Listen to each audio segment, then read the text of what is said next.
քննարկվում է պարտադիր զինվորական ծառայության ժամկետի կրճատման հարցը, եւ ես իսկապես կարծում եմ, որ բազմաթիվ երիտասարդներ, ովքեր առաջիկայում պետք է գնան բանակ, եւ նաեւ նրանց ծնողները, հատկապես որպես մայր ծնող դա պետք է արձանագրեմ, որ դրական են տրամադրված եւ հրապուրիչ է այս փոփոխությունը։ Միևնույն ժամանակ ես գիտակցում եմ, որ սա պրոֆեսիոնալ բանակի ընդհանրապես մի փոքր ֆրագմենտ պետք է լիներ, էպիզոդ պետք է լիներ, սակայն ես տեսնում եմ, որ համալիր միջոցառումներ իրականացված չեն եւ այդ համալիր միջոցառումների փոխարեն ընտրված է միայն մի սեգմենտ, այն է շատ գրավիչ նախընտրական տրամաբանությամբ իրականացվող կտորը։ Բայց այն ինչ որ ես հիմա ուզում եմ արձանագրել, այն պարոն Օհանյանն էլ նշեց, բազային աշխատավարձի բարձրացման հարցն է։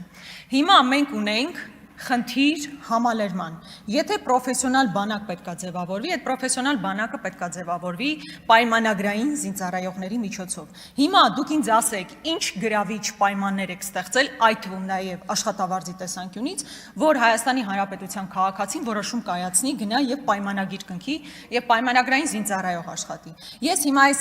հակադրություն չէ, բայց համեմատությունը մշտապես բերում եմ, որովհետեւ կարծում եմ տեղին համեմատություն է։ Պարեկի եւ սահմանին կանգնած պայմանագրային զինծառայողի միջև պարոն Պապիկյան անթույլատրելի է, որպեսզի պայմանագրային զինծառայողը ստանա ավելի ցածր աշխատավարձ ու զգալի ցածր աշխատավարձ, քան պարեկը։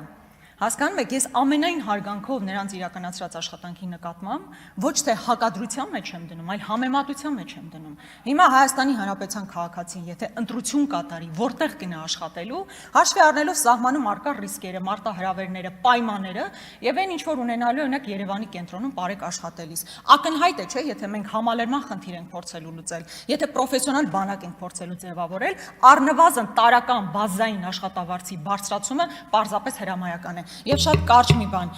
հիմա ուզում եմ հասկանալ օրինակ այս փոփոխությամբ